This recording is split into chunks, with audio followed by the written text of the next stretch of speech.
Mitosis को hello everybody, welcome back to Hello Shiksha. हम पढ़ने वाले हैं माइटोसिस। देखो, माइटोसिस क्या होता है। Mitosis is equational division. Equational division का मतलब इक्वली डिवीजन हुआ होगा। इसको इक्वेशनल डिवीजन हम इसलिए कहते हैं क्योंकि जो नंबर ऑफ क्रोमोसोम्स होते हैं और जो डीएनए कंटेंट होता है पेरेंट सेल और डॉटर सेल में, वो क्या होता है, सेम रहता है थ्रू आउट द डिवीजन। ठीक है, इसको हम इक्वेशनल डिवीजन के नाम से भी जानते हैं। जो माइटोसिस होता है, जैसे एक सेल है हमारा, वो माइटोसिस कैसे परफॉर्म करेगा, दो स्टेजेस में। पहले वो करेगा कैरियोकाइनेसिस, देन वो करेगा साइटोकाइनेसिस। अगर हम बात कर रहे हैं कैरियोकाइनेसिस की, तो कैरियोकाइनेसिस का मतलब ही होता है न्यूक्लियस डिवीज़न। कैरियोकाइनेसिस का मतलब ही होता है न्यूक्लियर डिवीज़न। तो सबसे पहले क्या होगा, न्यूक्लियस से डिवाइड होगा, देन उसके बाद साइटोकाइनेसिस, साइटोप्लाज्म में डिवीज़न होगा। साइटोप्लाज्म का क्या होगा, डिवीज़न अपने पास देखने को मिलेगा। ठीक है, फिर हम बात करें कैरियोकाइनेसिस की, तो कैरियोकाइनेसिस में हमारी 4 स्टेजेस होती है, या फिर अगर हम 4 स्टेजेस ही होती हैं। कौन कौन सी, एक हमारे पास होती है प्रोफेज, एक हमारे पास होती है मेटाफेज, एक हमारे पास होती है एनाफेज और एक हमारे पास लास्ट होती है टीलोफेज। तो एक सेल जो है वो इन सारी स्टेजेस से पास करता है, एंड पास करने के बाद क्या होता है, पास करने के बाद वो इन स्टेजेस को पार करने के बाद एक सेल फाइनली हमारा क्या करेगा, साइटोकाइनेसिस करेगा। साइटोकाइनेसिस मतलब कि सेल का डिवीज़न करेगा। क्या करेगा, अपना सेल का डिवीज़न करेगा। ठीक है, अब देखो, फिर हम बात करें कि ये प्लांट्स में भी देखने को मिलता है हमें और एनिमल्स में भी देखने को मिलता है। प्लांट्स में कैसे मिलता है, तो प्लांट्स में आपको पता ही है कि सेंट्रियोल जो होता है वो एब्सेंट होता है, सेंट्रियोल इज़ एब्सेंट, और एनिमल्स में सेंट्रियोल प्रेजेंट होता है। ये एनेस्ट्रल कंडीशन होती है, ये एम्फीएस्ट्रल कंडीशन होती है। एनेस्ट्रल एम्फीएस्ट्रल क्या होता है, ये देखो, अपने पास ही एक सेल दिया है, इसमें क्या होता है, सेंट्रियोल से कुछ स्टार लाइक अपीयरेंस निकलता है, जिस स्टार लाइक अपीयरेंस को हम एस्टर कह देते हैं। ठीक है, क्या कह देते हैं, हम उसको एस्टर कह देते हैं। ये जो एस्टर होता है ये बाद में जाके क्या फॉर्म करता है, स्पिंडल फाइबर का फॉर्मेशन करता है, जो फिर क्रोमोसोम के कहाँ जाके मिल जाएंगे, सेंट्रोमियर से अटैच्ड हो जाएंगे, और कहें तो काइनेटोकोर से अटैच हो जाएंगे। अब मैं ऐसे वर्ड्स यूज़ कर रही हूँ तो आपको समझ में आना चाहिए, अगर आपने फॉलो किया है पिछला वीडियो भी। ठीक है, अब हम जब इसका डिवीज़न की बात करते हैं, साइटोकाइनेसिस मतलब साइटोप्लाज्म। देखो, एक चीज़ समझना, बहुत लोगों को कन्फ्यूजन होगा मुझे लग रहा है। देखो, ये हमारे पास एक सेल है,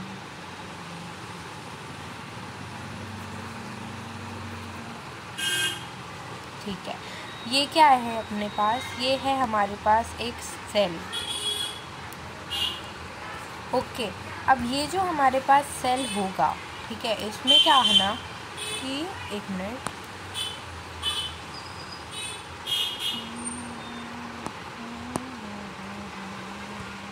ठीक है, ये जो अपने पास सेल है, इसमें क्या हो रहा है कि अगर आप देखोगे तो सबसे पहले ये क्या करेगा, इसके अंदर प्रेजेंट जो क्रोमोसोम्स होंगे, ठीक है ना, इसके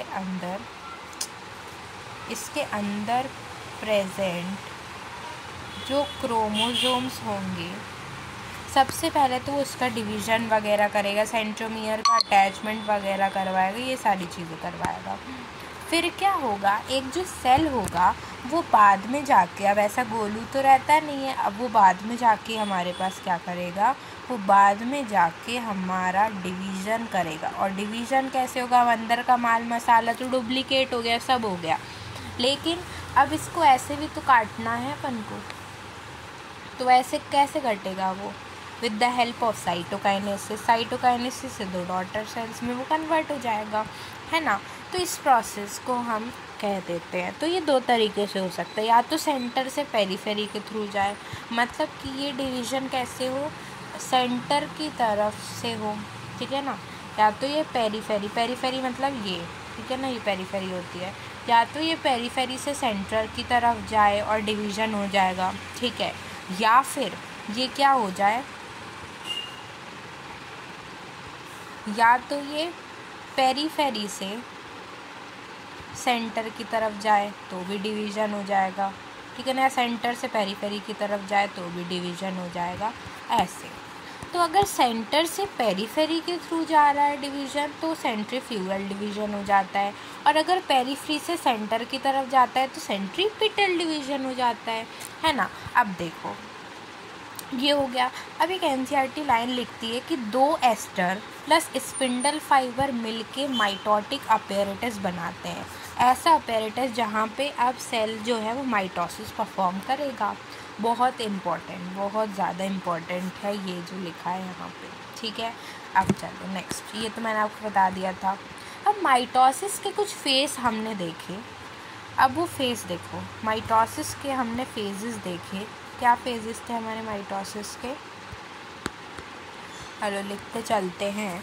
तो माइटोसिस के हमने कुछ फेज़ देखे कि माइटोसिस के हमारे पास कुछ फेजेस होते हैं, किस में आते हैं ये फेजेस, कैरियोकाइनेसिस में। किस में आते हैं, कैरियोकाइनेसिस में कुछ हमारे पास फेजेस आते हैं। इन फेजेस को हम क्या बोल देते हैं, कौन कौन से फेजेस आते हैं हमारे पास आते हैं कौन कौन से, प्रोफेज,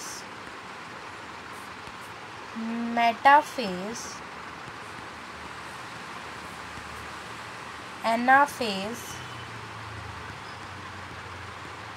एंड देन हमारे पास आता है टीलोफेज। आपको ये बहुत अच्छे से ध्यान देना पड़ेगा कि कौन कौन से फेजेस मैंने किस सीक्वेंस में लिखे हैं।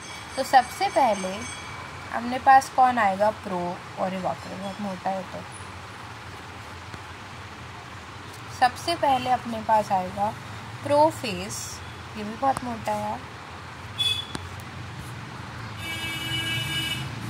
सबसे पहले अपने पास आएगा प्रोफेज, देन आएगा अपने पास मेटाफेज, देन आएगा अपने पास एनाफेज, देन आएगा telophase. Prophase, metaphase, anaphase, telophase किसके अंदर आएंगे, ये कैरियोकाइनेसिस के अंदर। कैरियोकाइनेसिस का मतलब होता है सेल्यूलर, कैरियोकाइनेसिस का मतलब होता है न्यूक्लियर डिवीज़न। कैरियोकाइनेसिस का मतलब क्या होता है, न्यूक्लियर डिवीज़न, ठीक है।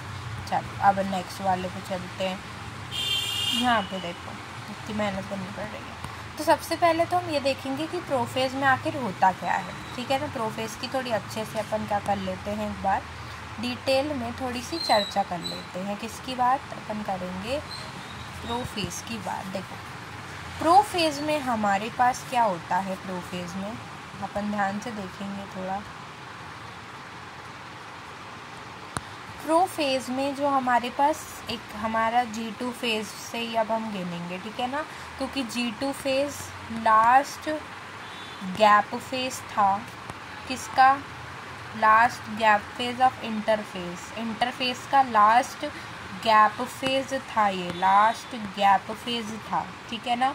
तो अब हम G2 में हमने क्या किया, हमने सेल वगैरह बना लिया। अब यहाँ पे हम ना 4N और 4C लेके चल रहे हैं, ठीक है।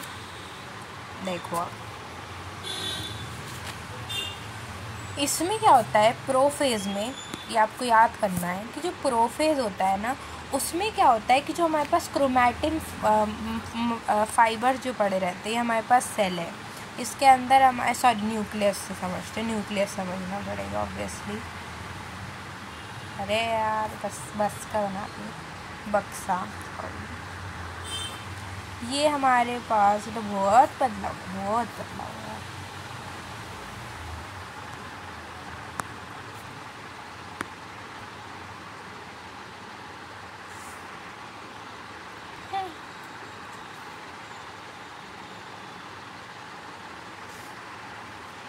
ये हमारे पास एक सेल आ गया, सॉरी न्यूक्लियस आ गया, ठीक है। This is our nucleus. इसके बाहर अपने पास होती है न्यूक्लियर मेम्ब्रेन, ठीक है ना, न्यूक्लियर मेम्ब्रेन। फिर अंदर जाके अंदर अपने पास होता है क्रोमैटिन फाइबर्स, ठीक है ना, अंदर अपने पास होता है क्रोमैटिन फाइबर्स।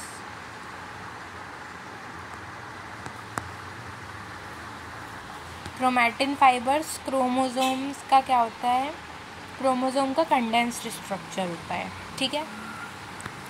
इसके पास अपने पास क्या होते हैं, कुछ अपने पास न्यूक्लियोलस प्रेजेंट होते हैं, ठीक है, कुछ अपने पास क्या प्रेजेंट होते हैं, न्यूक्लियोलस प्रेजेंट होते हैं, ठीक है ना।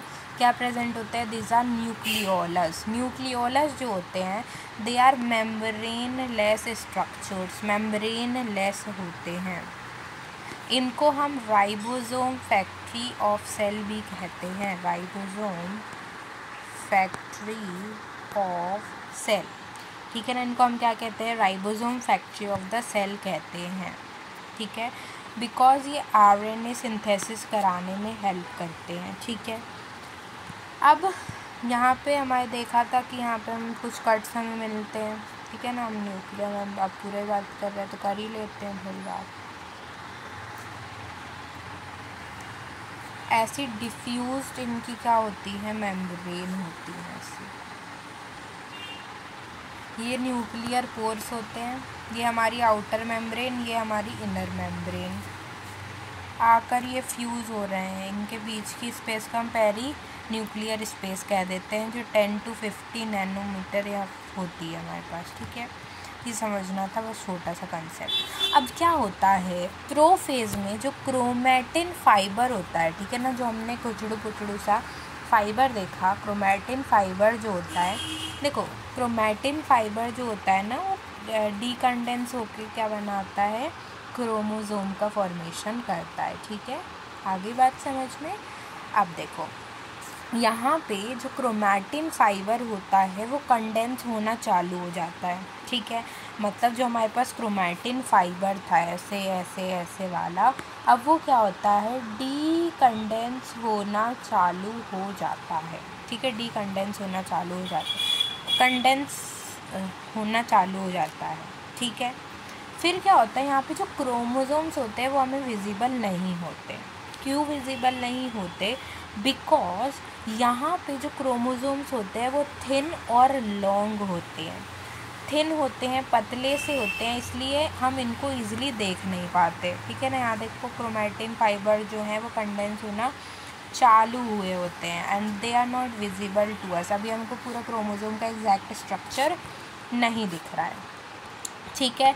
जो सेंट्रियोल है वो अपने अपोजिट पोल्स में मूव करना चालू कर देते हैं, जो सेंट्रियोल होते हैं वो अपने अपोजिट पोल में मूव करना चालू कर देते हैं, ठीक है ना। ये हमारे पास सेंट्रियोल है, ठीक है, जो सेल डिवीज़न में हेल्प करते हैं, ठीक है ना, जो सेल डिवीज़न में ही हेल्प करते हैं, सेंट्रियोल वही होता है, ठीक है। तो जो हमारे पास सेंट्रियोल होते हैं वो डुप्लीकेट हो जाते हैं एंड वो अपोजिट पोल में मूव करना चालू कर देते हैं। अब मुझे क्वेश्चन का आंसर देना कमेंट सेशन में, if you are following me, और अगर आप बाद में जाके फ्यूचर में फॉलो कर रहे हो कोई भी, तो ये वजह आंसर बताओ कि जो सेंट्रियोल है उसका डुप्लीकेशन कहाँ पे हो गया, कहाँ हो गया। 3, your time starts now. 5 seconds में आपको दूंगी, उतने में आपको आंसर बता देना, भले ही मत लिखना, मन में आपको अगर ऐसा आ जाए आंसर तो लिखो कि जो सेंट्रियोल होता है वो कैसे डुप्लीकेट हुआ, कहाँ, कौन सा ऐसा फेस था जहाँ पे सेंट्रियोल डुप्लीकेट हो गया। 5, 4, 3, 2, 1। तो सेंट्रियोल डुप्लीकेट हुआ है हमारा एस फेज़ में। बहुत अच्छे से हमने ये चीज़ पढ़ ली थी, है ना, याद है किसी को। देखो यहाँ पे मैंने आपको बहुत अच्छे से ये पढ़ाया था, देख लो, झूठ बोल रही हूँ तो देखो, आई समझ। चलो कोई बात नहीं याद है। कोई गल नहीं। तो क्या क्या होता है प्रोफेज में, तो आप देखो मैं आपको ना एक एक फेज़ ऐसे लिख के बता देती हूँ और अच्छे से समझ में आ जाएगा, ठीक है।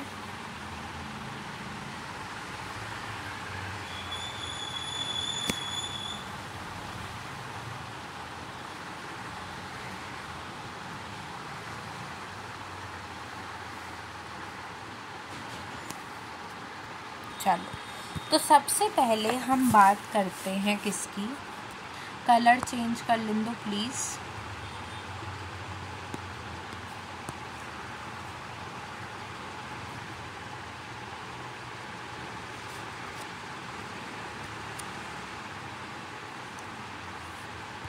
चलो ठीक है, सबसे पहले हम बात करते हैं कि बेटू हमारे प्रोफेज में क्या चल रहा है। देखो, प्रोफेज एक ऐसा फेज़ जिसमें भी सेल क्या कर रहा है, माइटोसिस की तैयारी कर रहा है। तो प्रोफेज में क्या होता है, प्रोफेज में देखो मैं हाथ से लिख रही हूँ, तो प्लीज़ मेरी राइटिंग पे मत जाना, उंगली से लिख रही हूँ मैं अपनी, ठीक है। मेरे पास वो नहीं है, ऐसे पेन जो होते हैं ना वो मेरे पास है नहीं, तो मैं हाथ से लिख रही हूँ। वो मैं लॉकडाउन से लिख रही हूँ, इसीलिए मेरी इतनी अच्छी, मतलब एज़ कंपैरिजन टू पेन नहीं, मतलब ऐसे तो ठीक है, समझने लायक राइटिंग आ रही है मेरे हाथ से। मतलब मेरा हाथ ना वो बन गया है पेन, वो जिससे स्क्रीन चलाते हैं, और ये मेरा मोबाइल है, इस पर मैं आपको वीडियो रिकॉर्ड कर रही हूँ, ठीक है। देखो, तो प्रोफेज में क्या होता है, प्रोफेज में सबसे पहले जो हमारे पास जो सेल होता है, ठीक है, हमारे पास जो क्रोमैटिन फाइबर्स जो होते हैं, ठीक है ना, क्रोमैटिन फाइबर्स जो होते हैं वो कंडेंस होना चालू हो जाते हैं। क्या होना चालू हो जाते हैं, कंडेंस होना चालू हो जाते हैं।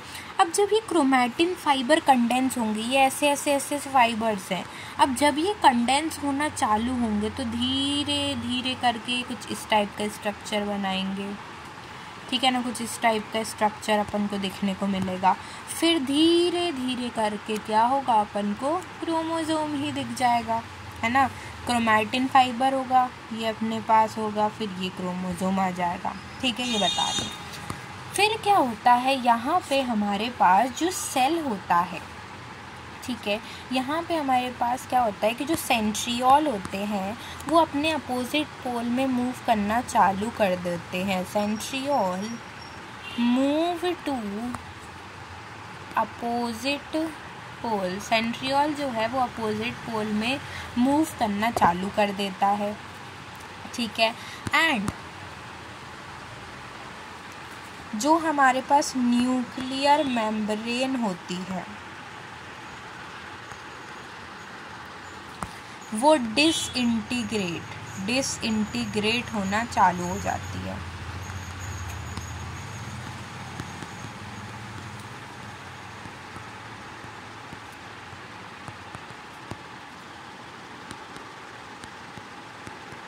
ठीक है, तो क्या होता है, देखो मैं स्ट्रक्चर और यहाँ पे एक साइड में अच्छा प्यारा सा डायग्राम बना दूँगी ना, तो आपको थोड़ा सा तो क्लियर होगा ही, ठीक है ना।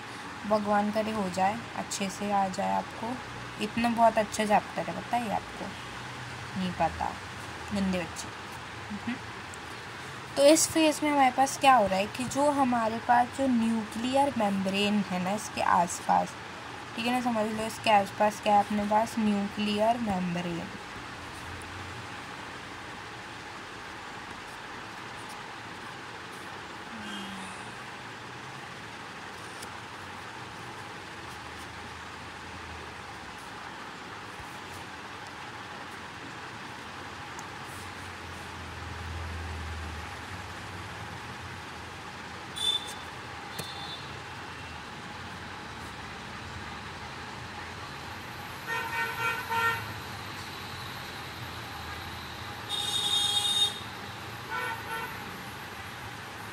तो यहाँ पे हमारे पास जो न्यूक्लियर मेम्ब्रेन होती है, this is our nuclear membrane, ठीक है। जो न्यूक्लियर मेम्ब्रेन होती है वो डिसइंटीग्रेट होना चालू हो जाती है, ठीक है। सेंट्रियोल हमारे डुप्लीकेट हो जाते हैं, एंड जो क्रोमैटिन फाइबर होते हैं, ठीक है ना, क्रोमैटिन फाइबर जो होते हैं वो कंडेंस होना चालू हो जाते हैं टू फॉर्म क्या, टू फॉर्म क्रोमोसोम। इसको हम बोलते हैं अर्ली फेज, अर्ली प्रोफेज, ठीक है ना। अब जब लेट प्रोफेज आ रहा होता है, मतलब जब ख़त्म ही होने वाला होता है, तो यहाँ पे क्या होता है कि जो हमारा क्रोमोसोम होते हैं, ठीक है ना, अभी हमने ये सब देखा। अब जो हमारे पास जो क्रोमोसोम्स होंगे ना, वो क्या करेंगे, अब हमें क्रोमोसोम्स हमारे लेट फेज में हमें विजिबल होता है, क्रोमोसोम विजिबल हो जाते हैं लेट फेज में। देखो यही यहाँ पे लिखा है कि जो हमारे पास न्यूक्लियर मेम्ब्रेन था वो डिसइंटीग्रेट हो जाता है, न्यूक्लियोलस सारी चीज़ें सेल ऑर्गेनली हुई, न्यूक्लियोलस हुआ, न्यूक्लियर मेम्ब्रेन हुई, सब कुछ क्या हो जाता है, डिसअपियर हो जाता है एंड स्पिंडल फाइबर का फॉर्मेशन हो जाता है। देखो ये दूर जा रही है सेंट्रियोल, फिर हमारे स्पिंडल फाइबर का फॉर्मेशन हो जाता है। एंड क्रोमोसोम्स जो होते हैं वो हमें विजिबल होते हैं in late phase but not that clear, उतने क्लियर हमको विजिबल नहीं होते। फिर हम बात करें बच्चे अगर मेटाफेज की, तो मेटाफेज एक ऐसा फेज है जहाँ पे एक सेल जो होता है उसका जो न्यूक्लियर मेम्ब्रेन होता है वो डिसइंटीग्रेट हो जाता है। देखो यहाँ पे न्यूक्लियर मेम्ब्रेन क्या होता है, पूरी तरीके से डिसइंटीग्रेट हो जाता है। और जब ये स्टेज आती है कि न्यूक्लियस मेम्ब्रेन जो होती है वो डिसइंटीग्रेट हो जाती है, तो ये मार्क करती है द इनिशिएशन ऑफ मेटाफेज, ठीक है ना। इससे हमें ये पता चलता है कि जो मेटाफेज है वो शुरू हो चुका है। सेंट्रियोल अपने रिस्पेक्टिव पोल में पहुंच जाते हैं, वहाँ पे अपने अपोजिट पोल में मूव करना चालू करे थे, लेकिन यहाँ पे अब पूरा पहुँच ही जाते हैं, ठीक है। ये जो मेटाफेज होता है इसको बेस्ट फेज माना जाता है क्रोमोसोम की मॉर्फोलॉजी को पढ़ने का, ठीक है ना।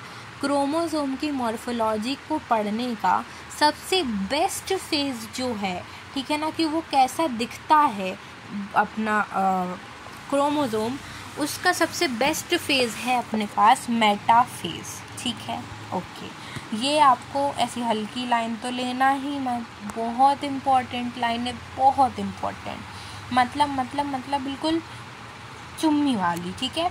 अर्ली फेज में क्या हो रहा है कि जो हमारे पास जो क्रोमोसोम है वो हमें पूरी तरीके से विजिबल है, न्यूक्लियर मेम्ब्रेन जो इसके आसपास थी अब वो डिसइंटीग्रेट हो गई है, सेंट्रियोल अपने अपोजिट पोल में मूव कर रहे हैं एंड जो हमारे पास जो स्पिंडल फाइबर्स जो थे वो सेंट्रोमियर और to be more precise kinetochore पर आकर चिपक जाएंगे, ठीक है। लेट मेटाफेज में या लेट मेटाफेज में हम क्या देखेंगे कि लेट मेटाफेज में जो सारे क्रोमोसोम्स होंगे वो इक्वेटर पर क्या हो जाएंगे, इक्वेटर पर अलाइन हो जाएंगे, ठीक है ना। वो इक्वेटर पर अलाइन हो जाएंगे और इक्वेटोरियल प्लेट या फिर मेटाफेजिक प्लेट बना लेंगे, ठीक है ना। और जो एक क्रोमैटिड होगी क्रोमोसोम की वो अटैच्ड होगी to the spindle fibre of another pole and the next chromatid will be attached to the spindle fibre of the another pole. तो ऐसा कुछ हमको स्ट्रक्चर देखने को मिलेगा कि जो सेंट्रियोल होंगे उससे स्पिंडल फाइबर क्या करेंगे, खींचातानी करेंगे, एक स्पिंडल फाइबर इधर से खींचेगा, एक स्पिंडल फाइबर इधर से, तो दोनों की खींचातानी होगी एंड उससे क्या होगा कि जो क्रोमोसोम जो अभी ऐसे हुआ करते थे अब वो खींचातानी से क्या हो जाएंगे, एक प्लेट पर अलाइन हो जाएंगे जिसको हम मेटाफेजिक प्लेट कहते हैं, ठीक है। यहाँ पे क्रोमोसोम का नंबर, क्रोमैटिड, डीएनए कंटेंट कुछ भी चेंज नहीं होगा, जितना पेरेंट के पास था उतना ही हमारा यहाँ पे भी रहेगा, ठीक है। आगे बात समझ में। अब हमारे पास आएगा एनाफेज, ये भी सिंपल है, देखो कैसे बात करें,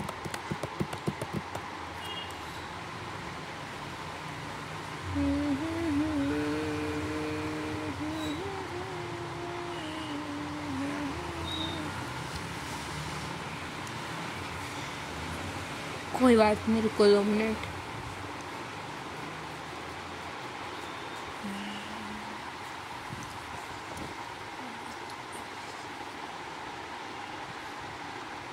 कोई बात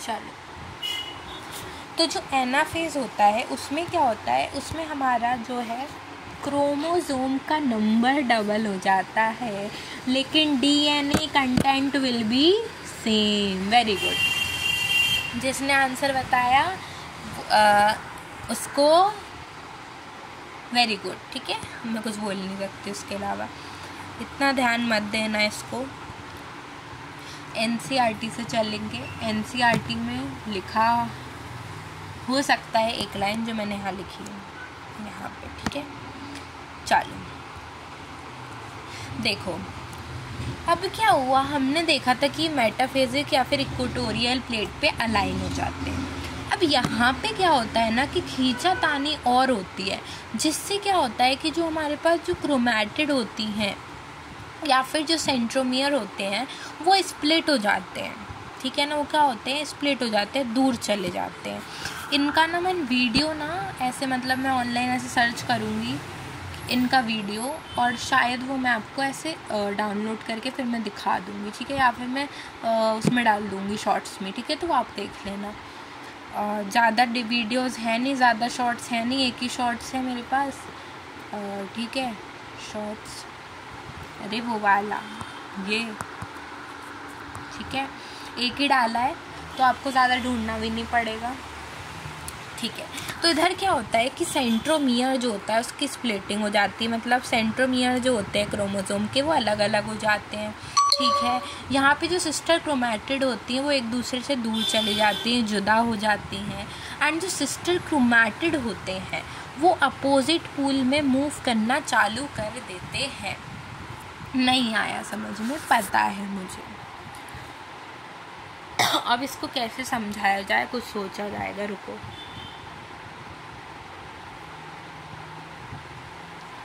इसको ऐसा समझा जाए कि समझ लो अपने पास, अब कैसे समझाऊँ मैं आपको, आप ऐसे समझ सकते हो कि अपने पास ना एक क्रोमोसोम्स है, क्रोमोसोम्स। ठीक है,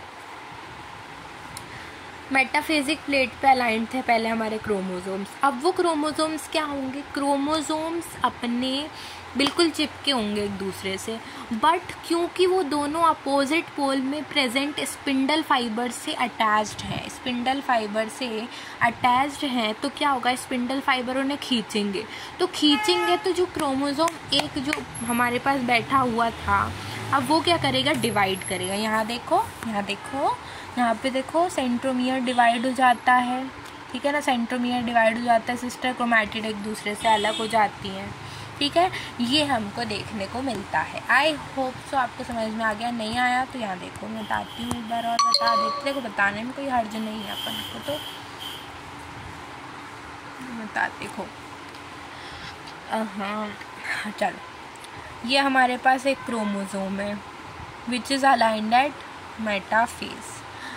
ओके, ये है अपने पास सेंट्रोमियर। ठीक है ना, ये अपने पास क्या है, सेंट्रोमियर है। ये अपने पास है क्रोमैटिड। ठीक है, ये अपने पास क्रोमैटिड है।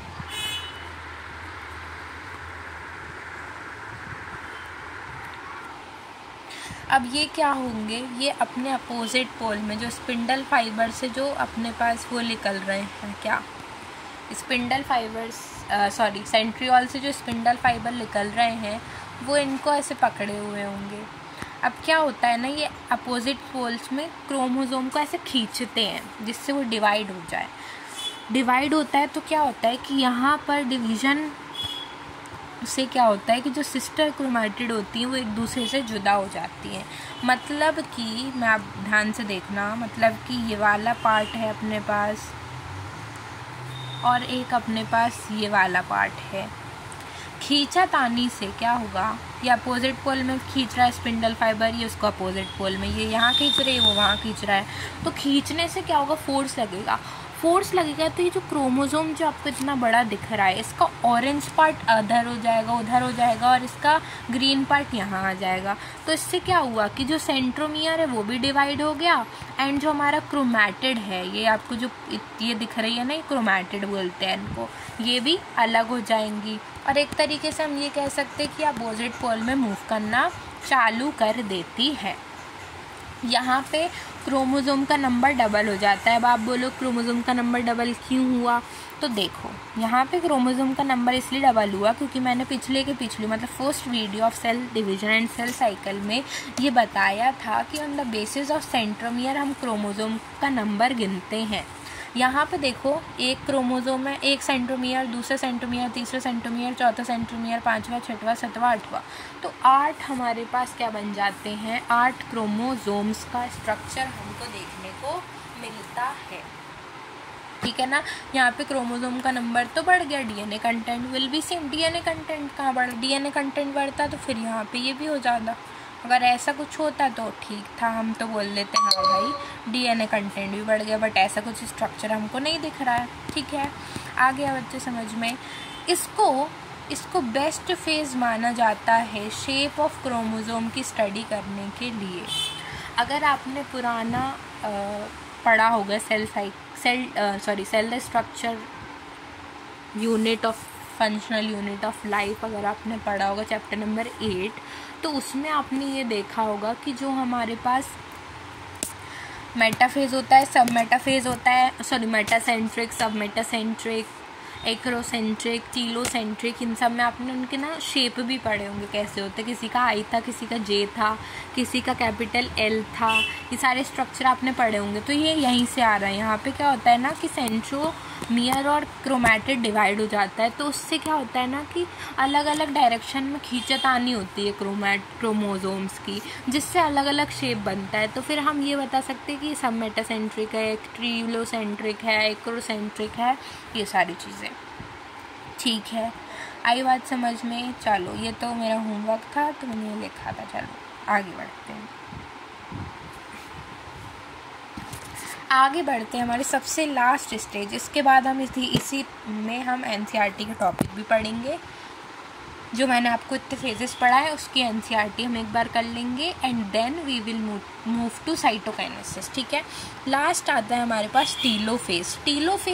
टीलोफेज इस ऐसा फेज है जहाँ पे क्या होता है कि जो सिस्टर क्रोमैटिड जो कि वहाँ पे डिवाइड हो गई थी ना, ऐसे ऐसे ऐसे, ये यहाँ चली गई थी, ये यहाँ चली गई थी, तो जो ऐसे ऐसे डिवाइड हुई थी वो अपोजिट पोल में पहुँच जाती हैं। न्यूक्लियर मेम्ब्रेन वापस आ जाती है।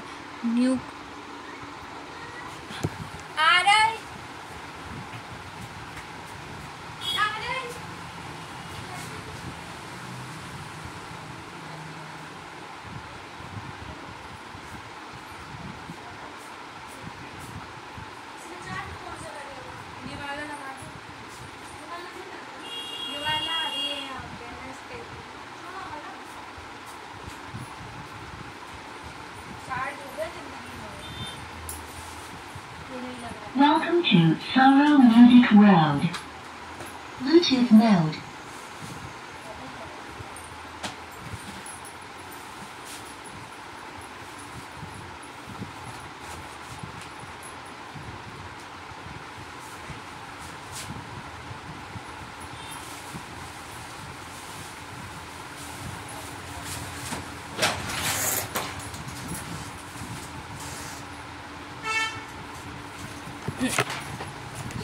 यहाँ पे क्या होता है, सेल ऑर्गेनेलिस वापस आ जाती है, स्पिंडल फाइबर जो होता है वो डिज़ोल्व हो जाता है, क्योंकि अब ये जो हमारे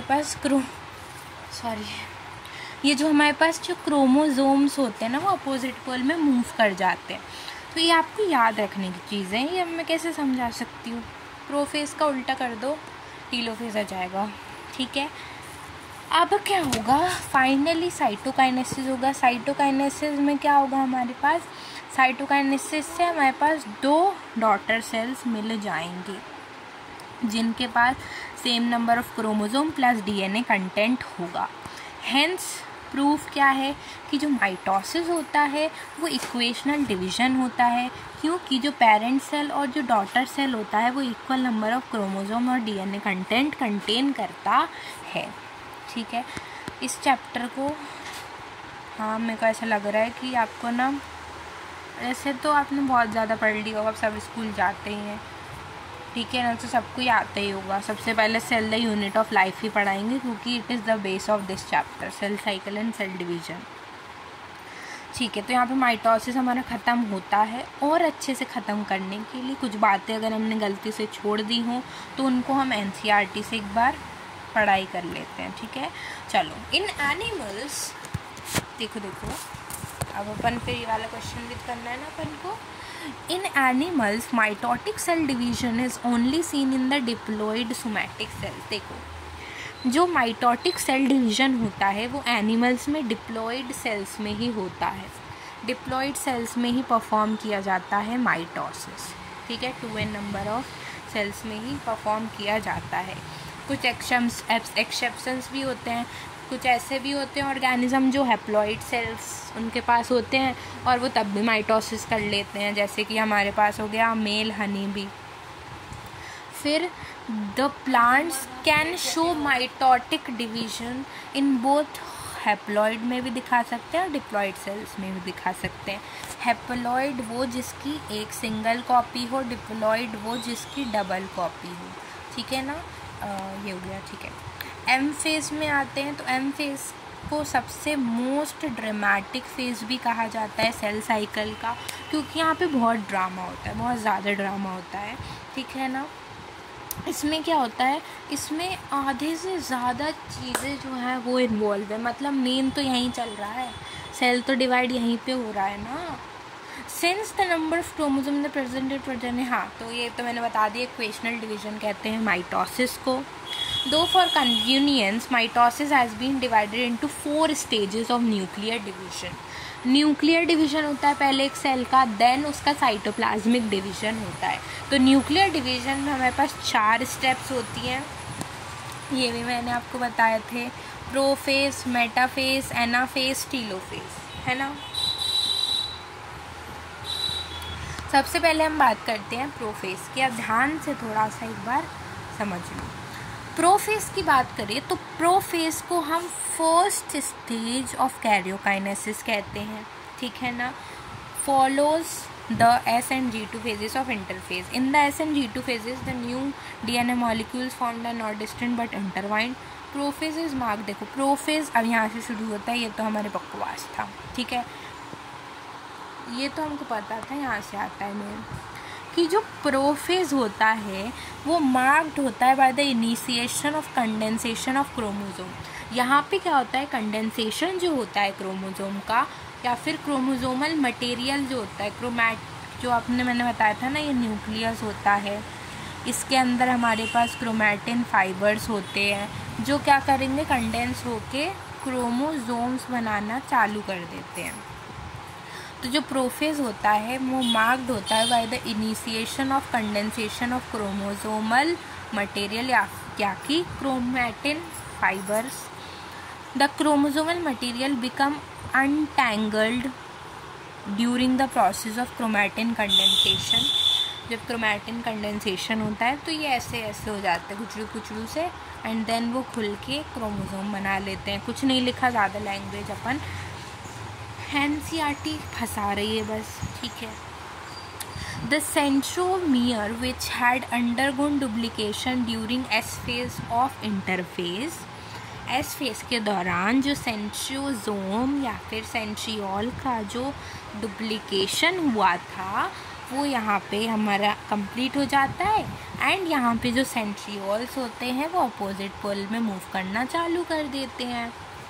ठीक है ना, एंड दस कुछ कैरेक्टरिस्टिक भी मतलब वही है कि जो क्रोमोसोमल मटेरियल या फिर क्रोमैटिन जो होता है वो कंडेंस होना चालू कर देता है, एंड वो क्रोमोसोम बनाने को आतुर होता है। ठीक है, क्रोमोसोम्स जो होते हैं वो कैसे होते हैं, are seen to be composed of 2 chromatid attach together to the centromere. अब जिसने वीडियो फॉलो किया होगा उसको ये भी मेरे को पता है कि उसको ये समझ में आ गया होगा कि क्या बातें चल रही हैं NCERT में। जिसने नहीं किया उसको कुछ समझ में नहीं आएगा, एंड मैं ये 2 वीडियोज़ में बात सेम रिपीट कर चुकी हूँ कि ये क्या होता है, और अभी भी मैंने आपको उधर बता दिया। ठीक है, नोट्स में।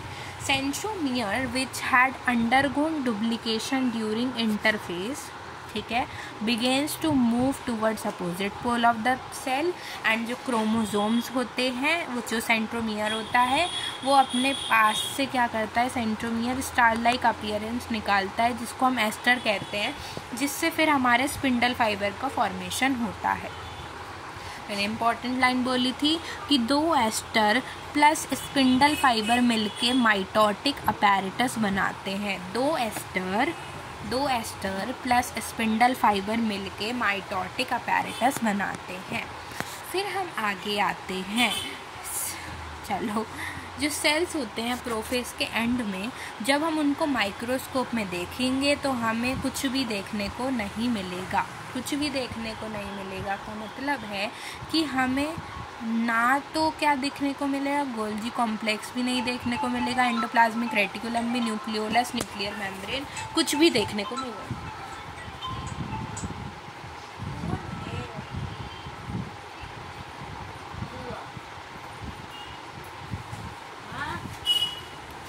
ठीक है, बस आपको इतना याद रखना है।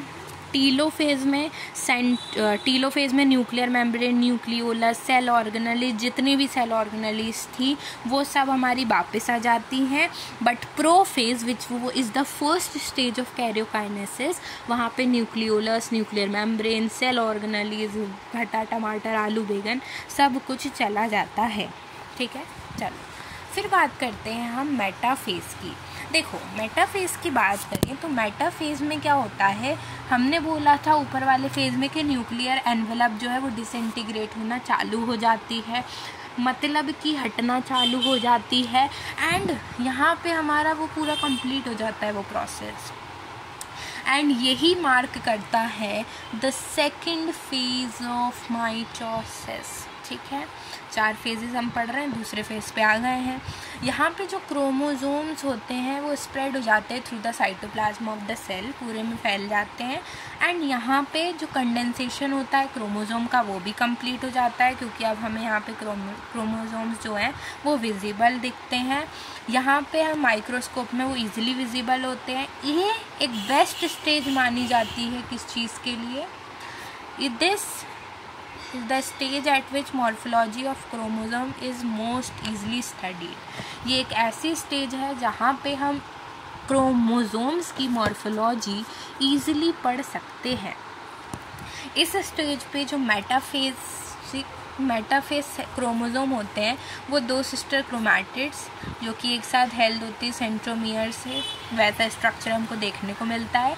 स्मॉल डिस्क लाइक स्ट्रक्चर होता है या शेप होता है, जिसको हम कह देते हैं काइनेटोकोर, जो कि सेंट्रोमियर के इधर होती हैं।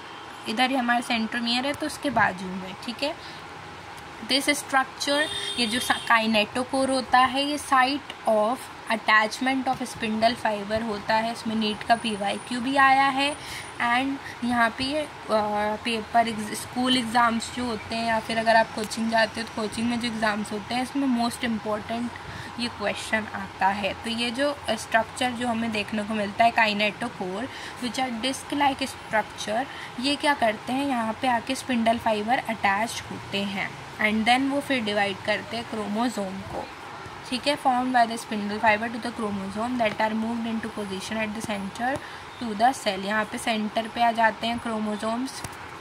ठीक है, the metaphase is characterised by all the chromosomes coming and lie at equator.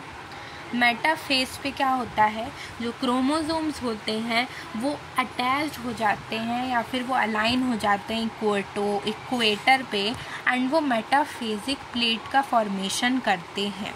ठीक है, मेटाफेजिक प्लेट का फॉर्मेशन करते हैं। जो क्रोमोसोम्स होते हैं उनके काइनेटोकोर से, हर क्रोमोसोम के काइनेटोकोर से अपोजिट साइड से जो स्पिंडल फाइबर निकल रहे होते हैं वो क्या करते हैं, वो उनको पकड़ के, ऐसे देखो ना, ये हमारे काइनेटोकोर होते हैं, ये जो आपको दिख रहा है ना सिल्वर से, हमारे काइनेटोकोर होते हैं।